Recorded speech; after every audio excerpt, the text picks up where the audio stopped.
రాహుల్ గాంధీ గారు పట్టుదలతోని లేకపోతే ఈ మాదిగ ఉపకులాల వర్గీకరణ అమలు చేసే శక్తి నాకు రాకపోతుంది. వారు చాలామందికి భిన్న అభిప్రాయాలు ఉన్నా రాహుల్ గాంధీ గారు నువ్వు ఇది అమలు చెయ్యి నేను ఉన్నా అని భుజం తట్టడంతో ఎన్ని సమస్యలు వచ్చినా దాని ఒక క్రమ పద్ధతిలో మంత్రివర్గ ఉపసంఘం వేసినప్పుడు నేను దామోదర్ రాజనరసింహ గారిని ఉపసంఘం చైర్మన్గా ఉండాలని నేను అడిగిన. దామన్ అన్నాడు నేను కాదు ఉత్తమ్ కుమార్ రెడ్డి గారిని పెట్టు, అందరినీ సమన్వయం చేసుకోవాలి, రేపు నేనే ఉండి చేస్తే దామోదర్ రాజనరసింహ గారు ఆ సామాజిక వర్గానికి సంబంధించిన వాడు కాబట్టి వడ్డించేవాడు వాళ్ళోడే, వాళ్ళకే ఎక్కువ వడ్డించిందని చెడ్డ పేరు వస్తుంది. అట్లా కాకుండా మా న్యాయమైన హక్కు ఎవరిచ్చినా మాకు తప్పకుండా ఇస్తారు కాబట్టి ఉత్తమ్ కుమార్ రెడ్డి గారిని చైర్మన్గా పెట్టు అని వారు సూచన చేశారు. ఉత్తమ్ కుమార్ రెడ్డి గారిని చైర్మన్గా పెట్టి దామన్నను కో చైర్మన్గా పెట్టి పొన్నం ప్రభాకర్ గారిని సీతక్కను అదేవిధంగా శ్రీధర్ బాబు గారిని అందరినీ కమిటీలో వేసి మల్లు రవి గారిని కూడా ఈ కమిటీలో పెట్టి 6 సార్లు సమావేశం చేసిన తర్వాత ఇది 7 మంది న్యాయమూర్తులు ఇచ్చిన జడ్జిమెంటు. పరిపాలన పరంగా మనం ఎంత విశ్లేషించినా న్యాయపరంగా కూడా దీన్ని విశ్లేషించాలి. భవిష్యత్తులో న్యాయపరమైన చిక్కులు మళ్ళీ రాకూడదు. దీనికి శాశ్వత పరిష్కారం చూపించాలి. శాశ్వత పరిష్కారం చూపించాలంటే 1 మ్యాన్ కమిషన్ ఏర్పాటు చేయాలని చెప్పి వారు సూచన చేశారు. 1 మ్యాన్ కమిషన్ విషయంలో కూడా చాలా రకాలుగా ఆలోచన చేసినాం. వీళ్ళని వేద్దామా వాళ్ళని వేద్దామా అని. ఎవరిని వేసినా ఏదో ఒక అనుమానమో ఏదైనా అంశాలలో ఏదైనా ఆపాదిస్తే అది ఇబ్బందికరం అవుతుందని షమీమ్ అఖ్తర్ అత్యంత నిజాయితీపరుడు, ఈ వర్గాల ఏ వర్గానికి కూడా ఏ వైపు తీసుకోవాల్సిన అవసరం లేనివాడు. అతన్ని హైకోర్టు జడ్జిగా రిటైర్ అయితే వారిని 1 మ్యాన్ కమిషన్ జ్యుడిషియల్ కమిషన్ జడ్జిగా వారిని నియమించి 59 ఉపకులాలను ఏ రకంగా వర్గీకరించాలి, రోస్టర్ విధానం ఎట్లా ఉండాలి ఏందని చాలా లోతుగా విశ్లేషించి 59 కులాలకైనా 199 పేజీల ఒక విశ్లేషణ మొత్తం ఇచ్చిండు. ఒక్కొక్క సామాజిక వర్గము ఇప్పటి వరకు ఒక డాక్టర్ కానీ ఒక చిన్న గ్రాడ్యుయేట్ అయిన కాని ఉన్నాయి, ఓ చిన్న డాక్టరో లేకపోతే ఒక గెజిటెడ్ ఆఫీసర్ ఉద్యోగం రాని వర్గాలు చాలా ఉన్నాయి. వాటి ఒక్కొక్కరిని విశ్లేషించుకుంటూ 199 పేజీల ఒక నివేదిక తయారు చేస్తూ ఈరోజు ఎస్సీ 15% రిజర్వేషన్లను గ్రూప్ 1కు 1%, గ్రూప్ 2కి 9%, గ్రూప్ 3కి 5%, ఏ గ్రూపులలో ఎవరెవరు ఉండాలనో కూడా విశ్లేషించాను. ఈరోజు మా సోదరులు మా లక్ష్మణ్ 9 అంటున్నాడు. 9 కాదు, పావు తక్కువ 10 మీకే ఇచ్చింది. ఎందుకంటే అతి తక్కువ జనాభా ఉన్న వాళ్ళు ఎన్నడూ ఏ అభివృద్ధి ఫలాలు ఆశించని వాళ్ళని గ్రూప్ 1లో పెట్టాం. తర్వాత మోడరేట్గా కొంచెం పర్వాలేదు అనుకున్న వాళ్ళని గ్రూప్ 2లో పెట్టుకున్నాం. సిగ్నిఫికెంట్గా బెనిఫిట్ అంటే కొంచెం మెరుగైన ఫలితాలను సాధించుకున్న వాళ్ళని గ్రూప్ 3లో పెట్టుకున్నాం. సో గ్రూప్ 1 అండ్ గ్రూప్ 2లో ఉన్నది మొత్తం మాదిగ ఉపకులాలకు సంబంధించిన వాళ్ళే ఉన్నారు. వాళ్ళకు సంబంధించి పావు తక్కువ 10% రిజర్వేషన్ ఈరోజు మీకు అందుబాటులోకి వచ్చింది. ఇది ఎవరికి వ్యతిరేకం కాదు, మీకు జరిగిన అన్యాయాన్ని సరిదిద్దే ప్రయత్నం ఇది. ఈ సరిదిద్దే ప్రయత్నం చట్టపరంగా న్యాయపరంగా సుప్రీంకోర్టు నుంచి మొదలు పెడితే 1 మ్యాన్ కమిషన్ వరకు మీ పట్ల సానుభూతితో ఉండడం, ప్రధానంగా కాంగ్రెస్ పార్టీ రాహుల్ గాంధీ గారు ఎట్టి పరిస్థితుల చేయాలన్న ఆలోచన ఉండడం, దాన్ని వేగంగా నేనున్నా కాబట్టి మీకు అమలు చేసిన.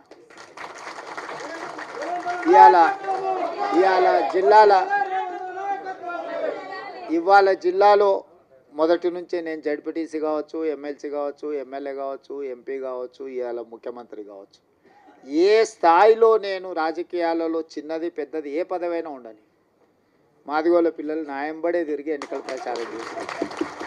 నేను ముందు నుంచి చెప్పిన, ఇప్పుడు కాదు, 2014లో తెలంగాణ రాష్ట్రం ఏర్పడ్డ తర్వాత అసెంబ్లీలో తీర్మానం పెట్టండి, ఈ ఎస్సీ వర్గీకరణకు తెలంగాణ కొత్తగా ఏర్పడ్డ తెలంగాణ రాష్ట్ర ప్రభుత్వం అనుకూలంగా ఉన్నది అని కేంద్ర ప్రభుత్వానికి తీర్మానం పంపించండి అని సావధాన తీర్మానాన్ని ప్రవేశపెడితే ఆనాటి ముఖ్యమంత్రి గారు నన్ను మిత్రుడు సంపత్ కుమార్ని సండ్ర వెంకట వీరయ్యని సభలో నుంచి బహిష్కరించిండు.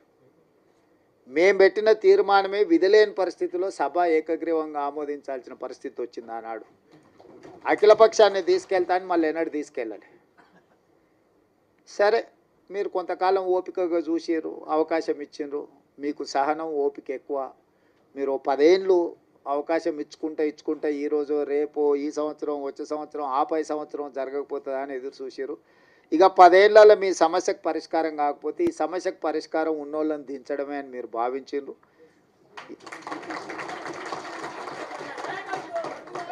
మీరు అవకాశం ఇస్తే మొదటి సంవత్సరంలోనే సుప్రీంకోర్టులో జడ్జిమెంట్ వచ్చిన సుప్రీంకోర్టులో కేసులు సంవత్సరాల కొద్ది వాయిదా పడుతుంటే నేను అయిన తర్వాత దామన్నని పిలిచిన, మన ఎమ్మెల్యేలు అందరిని పిలిచిన. అక్కడ సుప్రీంకోర్టులో కేసు వాయిదాలు పడుకుంటూ పోతుంది, ఇంకా దీన్ని వాయిదాలు వేయడానికి వీలు లేదు.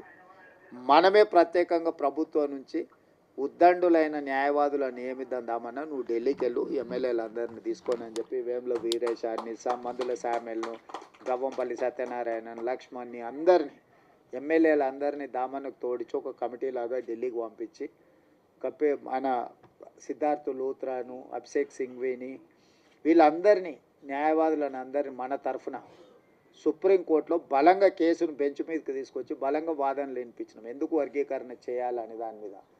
పంజాబ్ వర్సెస్ యూనియన్ ఆఫ్ ఇండియాలో ఉన్న కేసు చాలా ఏళ్ళ నుంచి పెండింగ్ ఉంది. దీంట్లో మీరు అందరు పిల్లలు చాలామంది చదువుకున్న వాళ్ళు ఉన్నారు. ఏళ్ళ కొద్దీ వాయిదాలు పడుతున్న దాన్ని 7 మంది న్యాయమూర్తులు ఒక దగ్గర కూర్చోవడం అనేది అంత తలకగా పని కాదు. ఒకరు కూర్చునుడే కష్టం ఉంది. ఇవాళ రేపు 7 మంది ఒక్కసారి ఇట్లా లైన్గా కూర్చొని మీ వాదనలు వినాలంటే కంటిన్యూస్గా వాదనలు వినిపించి సుప్రీంకోర్టును మెప్పించి సుప్రీంకోర్టులో జడ్జిమెంట్ తీసుకొచ్చి ఆ జడ్జిమెంట్ని ఏ రాష్ట్రం ఈ దేశంలో అమలు చేయలేదు. ఏ రాష్ట్రం, ఏ కేంద్ర ప్రభుత్వం. ఇవాళ మా సోదరుడు ఎక్కడైతే మద్దతు పలుతుండో, నాకు మంచి మిత్రుడు ఆయన, నాకేం విభేదాలు లేవు. నేను మళ్ళీ మీరు ఎవరైనా అనుకున్నారు, కృష్ణమాదిగతో నాకు పర్సనల్ రిలేషన్ చాలా గొప్పగా ఉంది. ఆయనతో నాకు ఏం చిన్న ఎంట్రకాంత కూడా మాకు భిన్నాభిప్రాయాలు.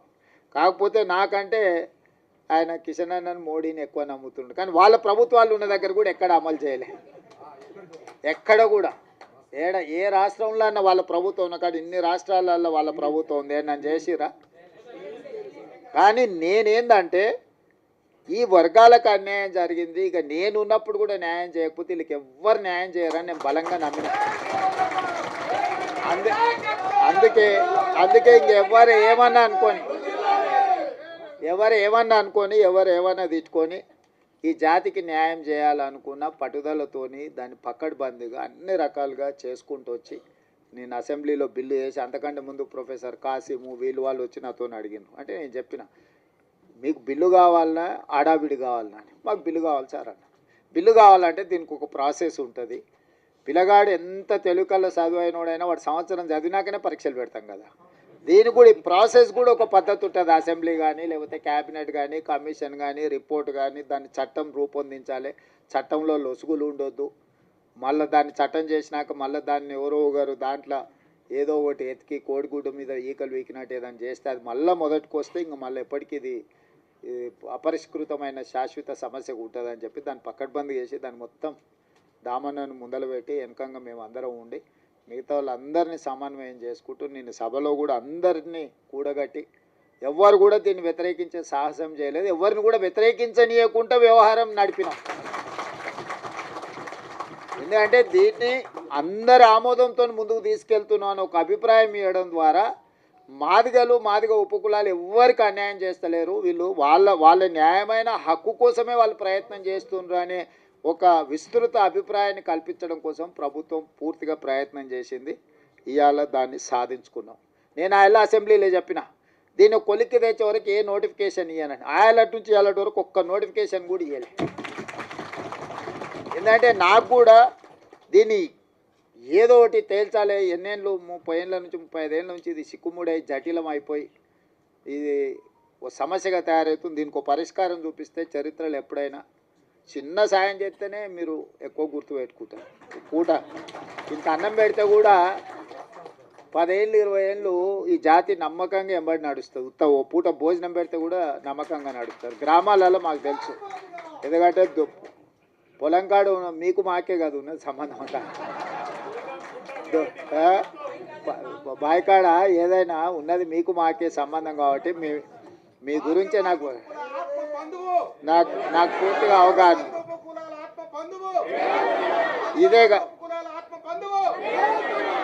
ఇదే కాకుండా నేను అయిన తర్వాత state election commissioner Ismail Pullaiah గారి కూతురు రాణి కుమిదిని మాదిగా ఆడబిడ్డని నేను వేసిన.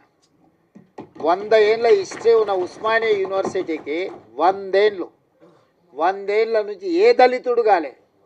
మొదటిసారి దళితుని, అది మాదిగలకు సంబంధించిన కుమార్ని ఇలా ఉస్మానియా యూనివర్సిటీ వైస్ ఛాన్సలర్ చేసిన. ఉస్మానియా యూనివర్సిటీ ఆర్ట్స్ కాలేజ్ ప్రిన్సిపల్గా ప్రొఫెసర్ కాసిమ్ని ఈరోజు మన ప్రభుత్వాన్ని నియమించింది. అదేవిధంగా దామన్న సరే ఆయన డిప్యూటీ సీఎంగా చేశారు, ఇవన్నీ చేశారు. లక్ష్మణ్ని విప్పుగా చేసినాం. అదేవిధంగా మనము రాజీవ్ గాంధీ IIIT బాసరకు మనం మాదిగా వైస్ ఛాన్సలర్ని మనం నియమించుకున్నాం. పబ్లిక్ సర్వీస్ కమిషన్లో పాల్వాయి రజనీ కుమార్ని ఈరోజు మెంబర్గా మాదిగా ఆడబిడ్డని ఈరోజు విద్యా కమిషన్ వేస్తే చారగొండ వెంకటేష్ని వేసినాం. ప్రొఫెసర్ పురుషోత్తం గారిని రిటైర్ అవ్వగానే ఇమ్మీడియట్గా హయ్యర్ ఎడ్యుకేషన్లో వైస్ చైర్మన్గా నియమించుకున్నాం. అదే సరే సీఎం ఆఫీస్ సరే టికెట్ల విషయంలో సరే అంటే నేను ఎందుకు ఇవన్నీ మీకు చెప్తున్నా అంటే గతంలో మీకు చిన్న అవకాశం రావడానికి చాలా కష్టం ఉండే. ఇవాళ state election commissioner, Osmania university, Rajiv Gandhi IIIT, higher education, విద్యా కమిషన్, పబ్లిక్ సర్వీస్ కమిషన్, ఎక్కడైనా నాకు ఏ అవకాశం వచ్చినా ఎవరు ఏమని అనుకొని వీళ్ళకి ఈసారి చేయాల్సిందే అని చెప్పి అవసరమైతే మా వాళ్ళని పక్కన పెట్టి కూడా మీ వాళ్ళకి చేసిన. ఎందుకంటే మీకు నష్టమైంది కాబట్టి వీళ్ళందరినీ మేలు చేయాలి, మేలు చేస్తే ప్రయోజనం ఉంటుంది, మీరందరూ బాగుపడాలని నా సూచన ఒక్కటే, అవకాశం వచ్చినప్పుడు నిలబెట్టుకోండి, దాన్ని 10 మందికి సాయం చేయడానికి ఉపయోగించండి. మన వాళ్ళకి ఏమవుతుందంటే మీకైనా మాకైనా రాగానే జర పుర్సత్ అయిపోతాం, మనం జర రిలాక్స్ అయిపోతాం, జర దావతులకు గివతులకు ప్రాధాన్యత ఇస్తాం. దాంతో ఏమవుతుందంటే చూసినావా వీళ్ళకి అవకాశం ఇస్తే నిలబెట్టుకోలేదు, వీళ్ళకి అవకాశం ఇస్తే గిట్ల చేసిరు, వీళ్ళకి అవకాశం ఇస్తే గట్ల చేసిరు అని ఎదురుగున్నోళ్ళు మన వెనకంగా మాట్లాడుకుంటారు.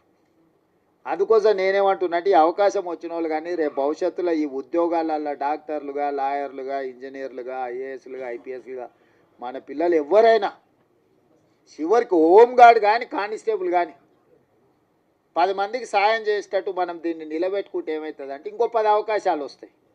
మనం అవకాశం ఇచ్చినప్పుడు దీన్ని సరిగ్గా మనము ప్రజల ముందర కొంచెం మన గౌరవం పెరిగేటట్టు మనం వివరించకపోతే వీళ్ళకి ఇస్తే గింతేనా, వీళ్ళు మారరు, వీళ్ళు గిట్లనే ఉంటారు అంటే నేను జర ఓపెన్ అయ్యి చెప్తున్నా, మీతో ఎందుకు చెప్తున్నానో దీన్ని అర్థం చేసుకోరి. అంతా బాగుందని చెప్పి మీకు చేతులు కలిపి ఫోటో దిగి పంపొచ్చు, కానీ దానివల్ల పూర్తి స్థాయి ప్రయోజనం లేదు. మనకి ఏ అవకాశం వచ్చినా దాన్ని నిలబెట్టుకొని అరే వీళ్ళకి ఇస్తే సమర్థులే, బాగా చేస్తారు, 10 మందికి ఉపయోగపడతారు, జర పద్ధతి మీద ఉంటారని మనం నిరూపించుకుంటే ఏమైందంటే ఇంకో 10 అవకాశాలు కొత్త వాళ్ళకి వస్తాయి. మనం దాన్ని ఆ అవకాశాన్ని మనం సరిగ్గా ఒడిసిపట్టుకోకపోతే ఏమవుతుందంటే ఎక్కడో ఒక దగ్గర వీళ్ళకి ఇస్తే గిట్టనే చేస్తారా అని మీకు మాకు ఆ చెడ్డ పేరు రావద్దు. అందుకోసమని ఇచ్చిన అవకాశాలు వీడు ఇచ్చిన వాళ్ళకే కాదు, రేపు వచ్చే అవకాశాలలో ఏ ఉద్యోగం వచ్చినా ఎవరన్నా మనోళ్ళు వస్తే కూసబెట్టి మర్యాద ఇచ్చి పని ఉంటే చేసి పెట్టురు, లేకపోతే వాళ్ళకు సలహా ఇరు. ఒకసారి వాళ్ళకి తెలియదు పాపం, ఎక్కడి నుంచో కింద నుంచి కష్టపడి వస్తాడు, వాళ్ళకి తెలియక ఏదన్నా అట్లా ఇట్లా కొంచెం మాట్లాడతారు. వాళ్ళు కూర్చోబెట్టి మాట్లాడేది నేర్పాలి, పని ఎట్లా చేసుకోవాలో నేర్పాలి, ఈ పని ద్వారా 10 మందికి ఎట్లా మనము సాయం చేయాలో కూడా వాళ్ళకి కొంచెం ఓపిక తెచ్చుకొని నేర్పాలి. మేము అయిపోయినాం కాబట్టి మేము ఇంకా మిగతా వాళ్ళకి మేము పెద్దగా చెప్పము అనే విధానం మనకు ఉండొద్దు. ఎందుకంటే ఇది ఒక గొప్ప అవకాశం, ఈ గొప్ప అవకాశాన్ని 10 మందికి ఉపయోగపడే విధంగా చేయండి. ఏది ఉన్నా నేను ఉన్నంత వరకు మీ ఓడే ఉన్నాడు అనుకోండి కుర్చీలో. ఎందుకు చెప్తున్నా అంటే నాకేమి ఇంటికి తీసుకుపోయేది ఏంది లేదు, నేను ఏది నా ఇంటికి తీసుకుపోను. 10 మంది ఇబ్బందులు ఉన్నోళ్ళకి సాయం చేయడానికి నేను ఉన్నా. నాకు పేరు తప్ప ఇంకేంది లేదు. అరే నన్ను కనిపిస్తే మీరు నమస్కారం పెడితే నాకు సంతోషం అవుతుంది అంతే. అరే మాకు అన్న చేసి నమస్తే అన్న, నన్ను గుర్తుపట్టినా గుర్తుపట్టకపోయినా, నేను మిమ్మల్ని గుర్తుపట్టకపోయినా నమస్తే పెడితే నేను చేసిన పనికి నాకు సంతోషం కలుగుతుంది. నేను అంతమించి మీ నుంచి ఏం ఆశిస్తలేదు. ఆయన సతీష్ మాదిగా ఏమన్నా పొట్టేలు కోసి దావతీయమని కూడా నేనేం అడుగుతలేదు. ఆయన కూడా అప్పుడప్పుడు చెప్తుంటా కానీ వినడు. అప్పుడు అట్లా ఇట్లా చేస్తుంటాడు. ఆయన దృష్టిలో పెట్టుకొని ఇప్పటి దగ్గర చెప్పిన, శిలక్కి చెప్పినట్టు చెప్పిన. చెప్తినరా నాయన నీకెందుకు నేను ఉన్నా కదా అని అంటే ఉన్నట్టు ఉంటాడు. అప్పుడే అట్లా పోయేస్తాడు.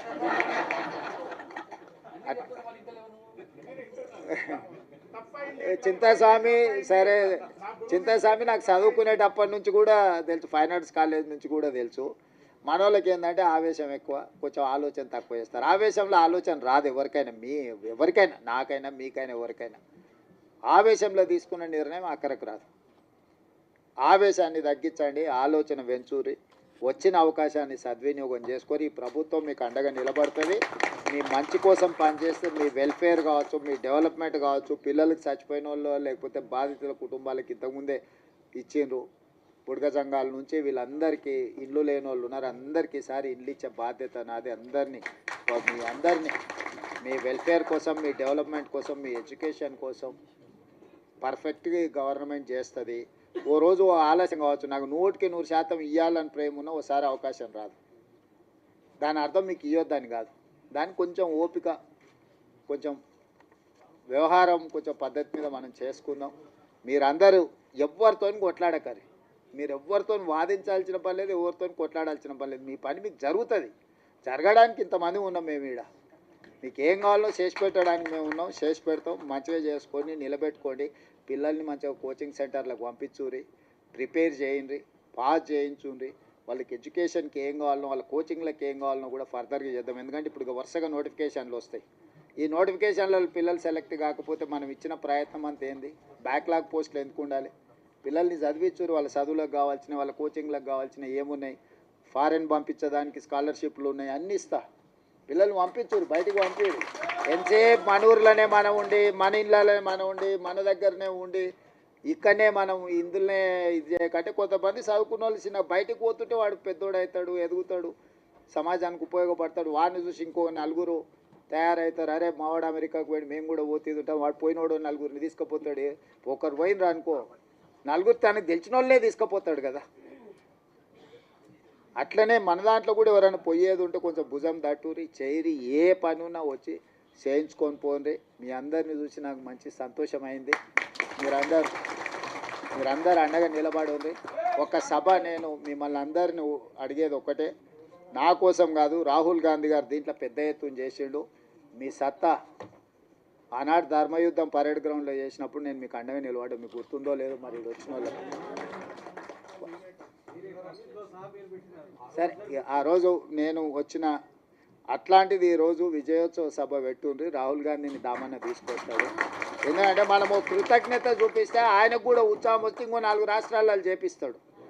ఎందుకంటే ఇప్పుడు కర్ణాటకలో, మిగతా రాష్ట్రాలలో కూడా ఇది కొంచెం వాయిదా పడతా వస్తుంది.